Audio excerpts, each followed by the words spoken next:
Personal గా call చేయటం జరిగిందా? విపరీతంగా. ఆలీ అన్న కానీ నాకు రోజా గారు కానీ ఆమని గారు వెంటనే జబల్పూర్ లో ఉన్నాడట. జబల్పూర్లో ఉండి నాకు ఫోన్ చేశాడు, అన్నయ్య నువ్వేమైనా ఫీల్ అవుతున్నావా? అవునరా చాలా ఫీల్ అవుతున్నాను నేను, ఎందుకు అట్లా జరిగింది ఏంటో అంటే, అన్నయ్య వాళ్ళ సంగతి నువ్వు వదిలి, నువ్వు మర్చిపో, నేనేమన్నా అనుకుంటే కదా నువ్వు ఫీల్ అవ్వాల్సింది, నేను ఆల్రెడీ దానికి స్పందన చెప్పేశాను, నేను ఇట్లా నాకు ఏమీ సంబంధం లేదు, మా పెద్దోడు నాకంటే పెద్దోడు అన్నయ్య, ఎప్పటి నుంచి నా చిన్నప్పటి నుంచి ఆయన నాకు వేషాలు, ఆయన సొంత సినిమాల్లో నేను అప్పులప్పరం ఇలాంటి సినిమాలో నేను దగ్గరుండి మరీ అతని క్యారెక్టర్లు రాయించుకుని నా ముందు పెరిగిన వాళ్ళు వీళ్ళందరూ. చనువు ఉంటుంది ఒక మాట, ఏంటి అందులో మా జిల్లాలో మరీ ఎక్కువ తెలుసా, కృష్ణా జిల్లాలో మరి అసలు వాళ్ళ అంటారు గబుక్కున కృష్ణా జిల్లాలో.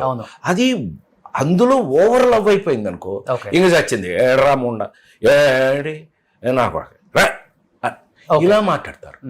అది మాకు విపరీతమైన ప్రేమలు, అవి ఎక్కువైపోతే వచ్చే ప్రాబ్లం అది. సో అందుకని ఇవన్నీ ప్రాక్టికల్గా నిజమే.